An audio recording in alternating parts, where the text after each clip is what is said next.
It's only free if your time is worthless, is a saying that used to make its way actually around Linux, where people would say it's a free operating system, and many people use it. It's just fine. It's not hating on Linux, but I distinctly remember spending a weird amount of weeks trying to get my printer, my off-the-shelf basic printer, to work with it, granted back in the 90s. Now, the reason I bring up that as a starting point today is that, of course, today on here from Home Team Game Dev, I'll be talking a bit about my audiobook, Self-Calm, which, of course, is a modernization of Meditations by Marcus Aurelius, but more so going to zoom out a bit to a point from Stoicism, which is actually, I'm going to use an example from Seneca, another Stoic, who kind of drums this point up more often, but they frequently deal with, of course, mortality, with priority, with things in our lives, and the specific point that I want to share from Seneca is that free things aren't free, that there's a cost for everything. There's the cost that's the sticker price, and there's a cost at the time we put into it. And that we can be conscientious of that trade-off in the infinite free things on the internet. Obviously, I'm saying this as someone who puts out free things, including Self-Calm. The book version, the ebook, text, PDF, EPUB, etc., completely free in the financial sense. I believe that there's still enough value there to justify the time it would take to read it. But here's a line from Seneca, Epistles 42:8. Let us therefore act in all our plans and conduct just as we are accustomed to act whenever we approach a huckster who has certain wares for sale. Let us see how much we must pay for that which we crave. Very often, the things that cost nothing cost us the most heavily. I can show you many objects, the quest and acquisition of which have wrestled freedom from our hands. We should belong to ourselves, if only these things which did not belong to us. And when it seems as if there's infinite materials out there, it's worth zooming out a bit to say, is the time I'm putting into it, is that what it's worth to me? And we see this all the time out of, Bundles, which I recently advocated for. There's a great one connected to racial equality through Itch, has 1,700 games in it. And at that point, even if you made a donation, a sizable donation, it's still a small cost per game. Games on Steam all the time, 85% off, 90% off. These massive sales that go on. If you're going to actually play it, it's going to take a chunk of your time. Money you can earn back, time you never can.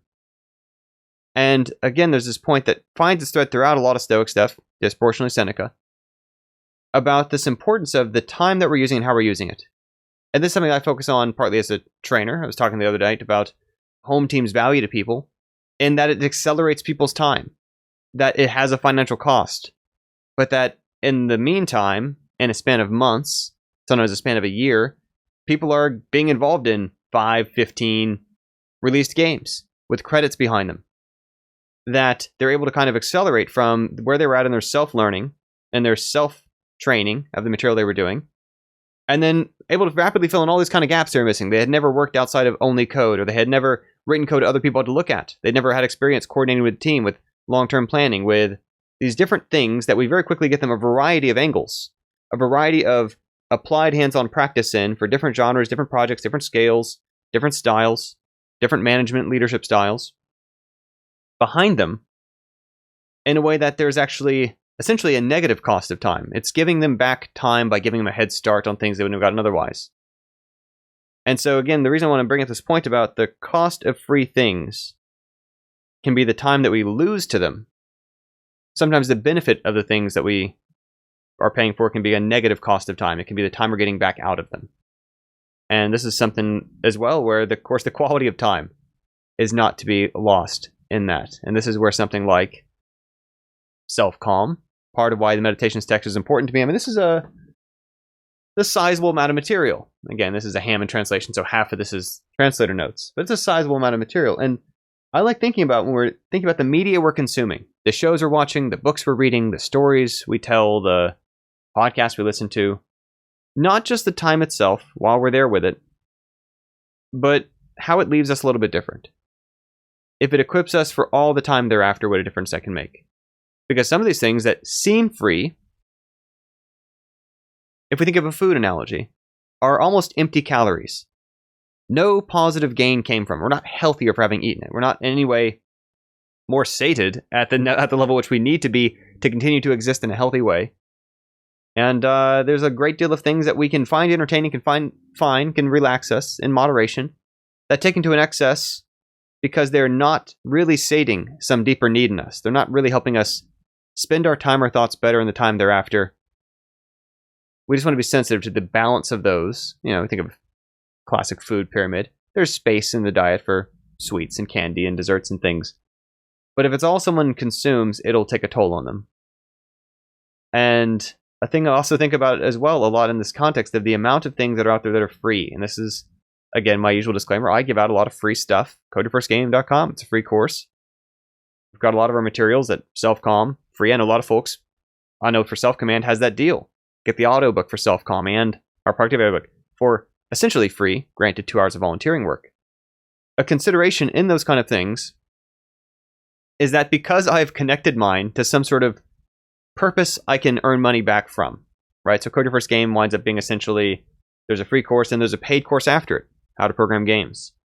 That in the case of Self-Calm, the free book, because it points to the audiobook, which is bundled with Self-Command, which has a price on it, because either one of those point to services that I run professionally, in all of these kind of cases, because of that, I was able to further invest energy into developing it better. And I think this is not to be lost in the equation of when you look at stuff that's free to ask how much work went into it. Because some of the time what happens necessarily, if something is released free without some sort of other context around what it connects to, what it points to, what sustains it, what enables it to be supported and maintained, one or two things winds up happening. One is that basically it failed the test of, is this good enough to charge for? Is this good enough anyone's going to pay for what it's going to give them a result of? And there's a ton of free content out there, a ton of people who are willing to answer your questions for free because their answers are wrong, who are willing to guide you through their teaching approach because they have never actually taught, because they've never validated their techniques against real, actual people, because they couldn't justify the time it would take to do so, or they don't yet have the experience it would take to do so. Another version of this is that if someone's doing something for free, and we are enjoying that, we're enjoying the blog we're reading, we're enjoying the podcast, we're enjoying the series of tutorials they're making, it can feel at first like there's a service being done if it's being done for free.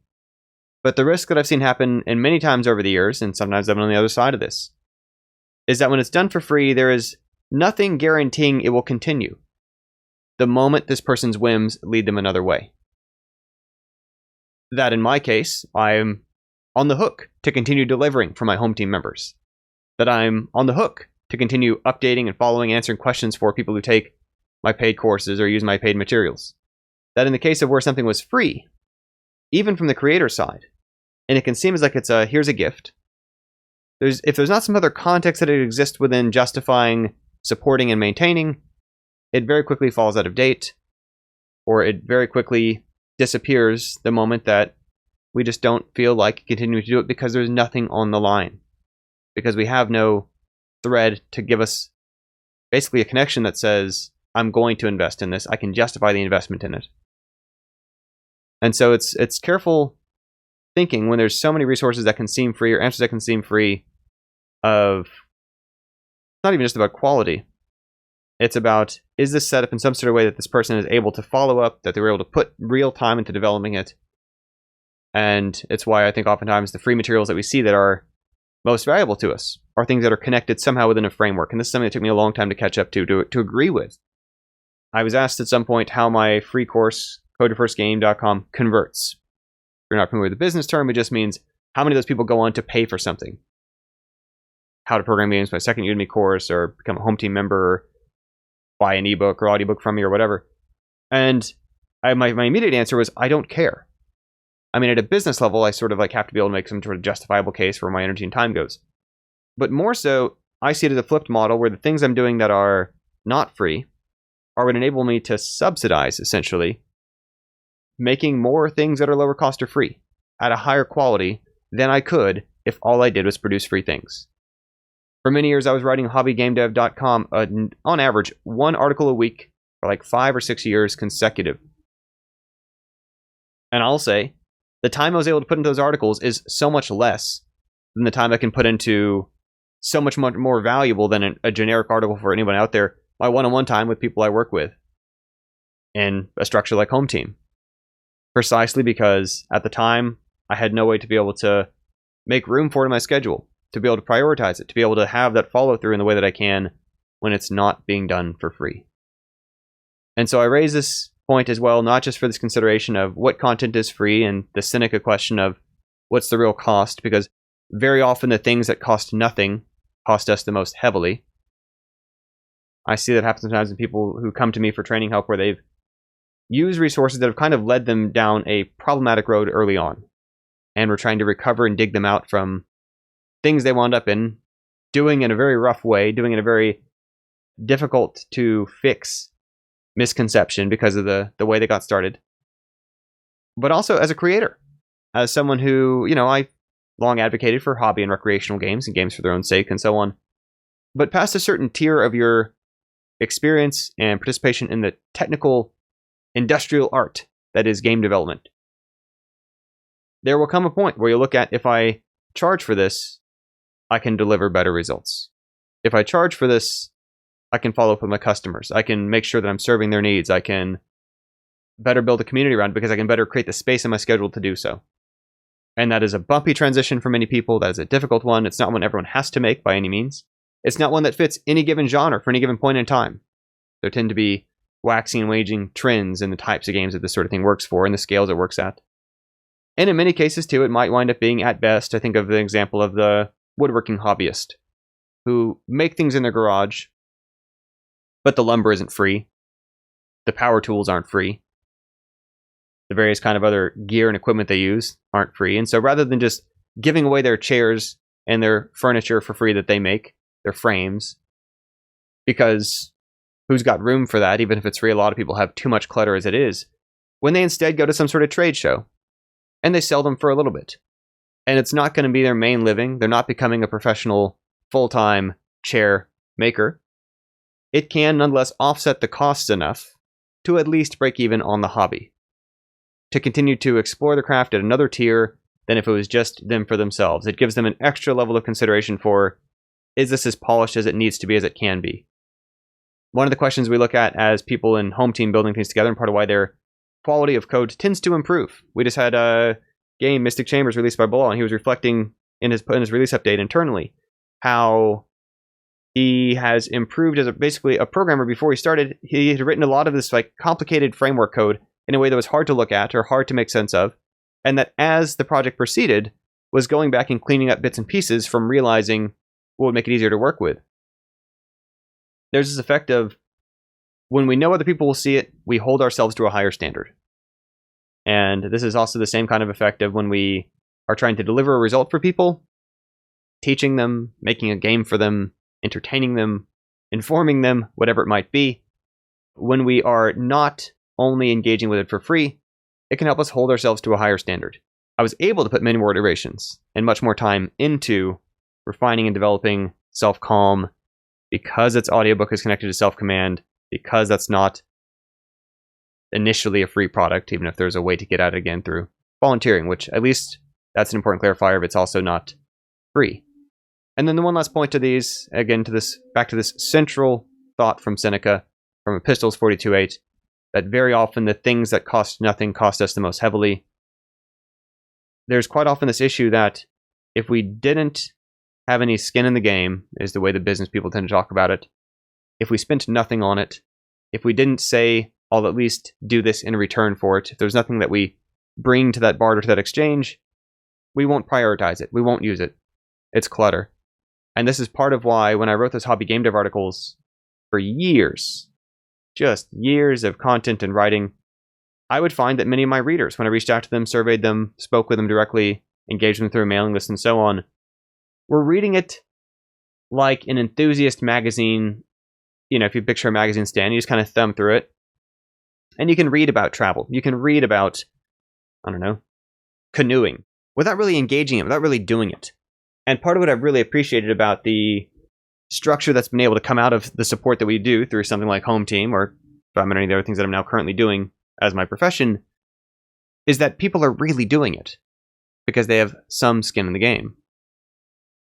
That when someone pays for something, even if it's just not zero, they're more likely to read it. If they give something up for it, and it may not even be money. This is where, again, in the case of Self-Command, why I structured it for I didn't say if you need it free, pay nothing. I say if you need it free, do a couple hours of volunteering. And I know there's going to be people who don't do it. My suspicion is those people who don't do it also won't listen to the material, also won't read it, also won't get the benefits of it. Because we prioritize the stuff that we paid for. We prioritize the stuff that we gave up something for. We prioritize something that there was some sort of sacrifice made in, even if that sacrifice is our time. So it's useful to be conscious of what that cost is, that even if something's cost shrinks down to near zero, down to zero, heck, if someone paid you to take something, to realize it's still not really free. There's a cost of time. What are we getting out of that cost of time? Is there a possibility that we're going to use the time in a way that will save us more time later? In which case it can be sort of a time investment. But it's this really helpful lens that once again has come from nearly 2,000 years ago. Not quite, but a very long time ago, people thinking about these same problems that still affect us today, which is part of why, for me, it was really valuable to modernize Meditations by Marcus Aurelius. Self-Calm is where you can pick up the free ebook version if you'd like to follow along more of that. And I realize as I say that again, free, I know that many people will pick that up free and not read it. If you're interested in really getting yourself to go through it, I might encourage check out the bundle itself, command.com. Pay for it, and I think you're more likely to get the benefits out of it because it's been super beneficial to me. I want to give people a way to kind of explore the content, including the preview, the full preview, which I posted this channel, but it's also embedded on that self-calm. If you just want to listen to some snippets of it from throughout an hour to figure out, is this for me or is there some stuff in here that's interesting? What does this even sound like? You can sample that there. Thanks for tuning in. Thanks for following along. Those of you who have picked up Self-Calm and found it valuable already, thanks for doing so. I encourage you to leave a review on Gumroad if you haven't. That helps me out, helps other people out when they see that other people are finding what they want out of it. And yeah, have another video for you all soon. Bye for now.